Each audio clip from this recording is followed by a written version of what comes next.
I'll speak about three aspects of the issue: medical, economic, and psychological. On the medical front, we continue to see new cases in Singapore.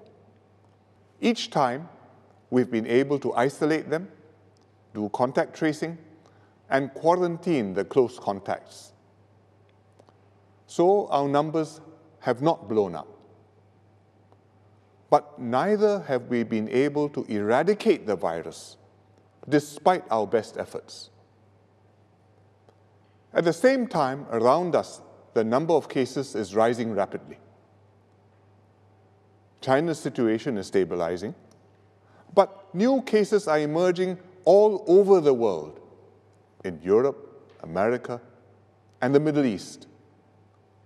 Globally, the number of cases is doubling every 5 to 7 days. Hence, today, the WHO declared COVID-19 to be a pandemic. What does this mean? It means that WHO assesses that many countries will see full-blown outbreaks with sustained community transmission, like what has happened in South Korea and Italy. And unlike SARS, this outbreak will continue for some time, a year, maybe longer.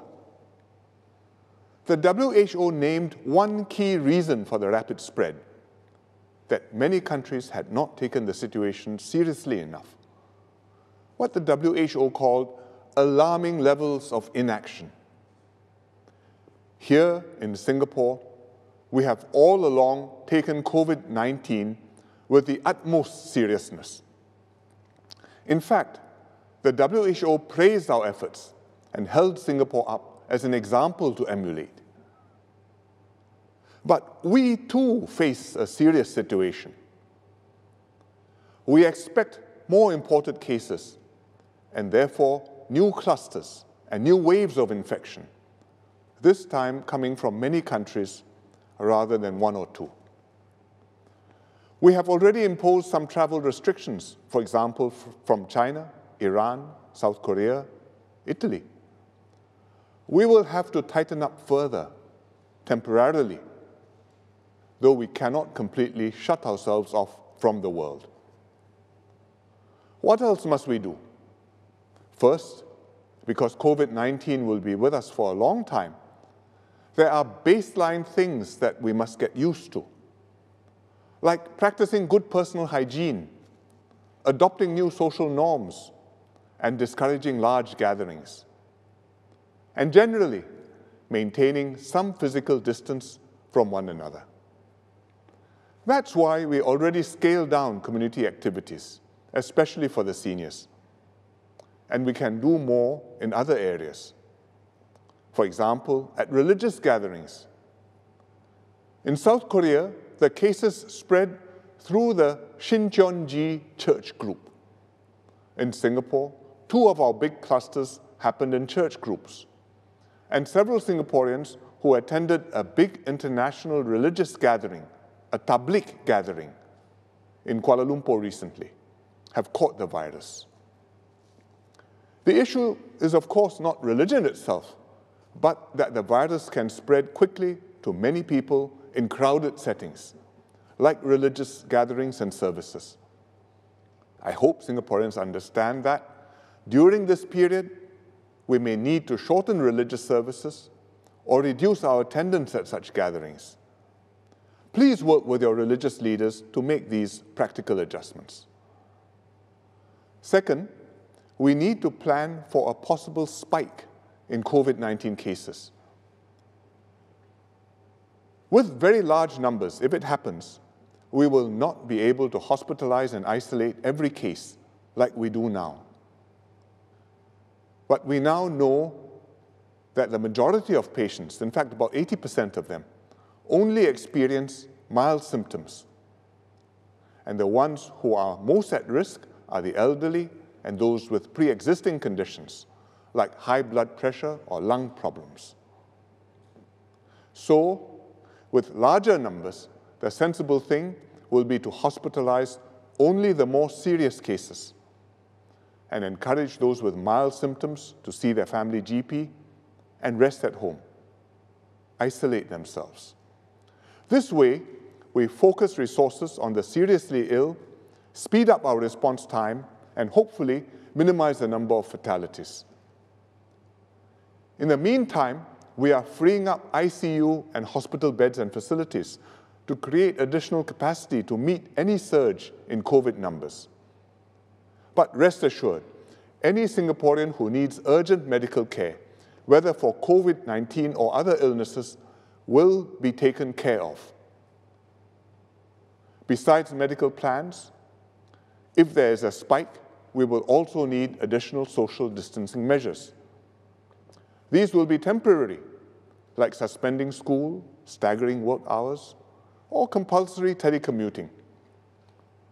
They will be extra breaks to be implemented when we see a spike in cases. The extra breaks will slow down transmission of the virus, prevent our healthcare system from being overwhelmed, and help bring the numbers back down. After the situation improves, we can ease off and go back to the baseline precautions. But let me emphasize this. The situation in Singapore remains under control. We are not going to DORSCON red. We are not locking down our city like the Chinese, the South Koreans, or Italians have done. What we are doing now is to plan ahead for some of these more stringent measures, try them out, and prepare Singaporeans for when we actually need to implement them. As we consider these next steps, one major concern we have is the impact on our economy. Our economy is taking a big hit. That's why we did the $4 billion support and stabilization package in the budget last month to help businesses, workers, and households tide over the immediate period. This has helped. But with things still unfolding, we knew we might have to do more. The situation is especially serious for some sectors: hotels, aviation, hospitality, and freelancers in the gig economy. But nobody has been spared.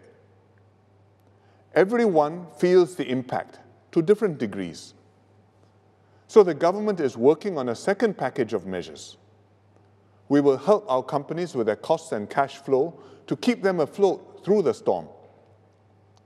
We will help our workers keep their jobs and retrain during their downtime, so that when things return to normal, our workers will be the first out of the gate and immediately productive. And we will give those who are retrenched and unemployed, as well as their families, an extra helping hand to see through this difficult period. I'm sharing these plans with you to reassure you that we're on top of things and thinking ahead. We anticipated the medical and economic consequences. I'm confident that we can deal with them.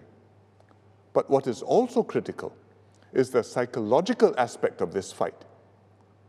Our frontline staff are working extremely hard to keep Singapore going. Healthcare workers, immigration officers, civil servants, public transport workers, taxi drivers, cleaning staff, Singaporeans are cheering them on. The government, for its part, has been open and transparent with our plans. When we made direct appeals to Singaporeans, for example, only wear face masks when unwell, or don't worry about our supermarkets running out of food or household items, people accepted our reassurances and changed their behavior. I'm grateful that most Singaporeans are responding calmly and responsibly. Thank you for your trust and support. Singapore's response has received international accolades. Underlying this is the social and psychological resilience of our people. What makes Singapore different from other countries is that we have confidence in each other, we feel that we are all in this together, and we don't leave anyone behind. This is SG United. We are SG United.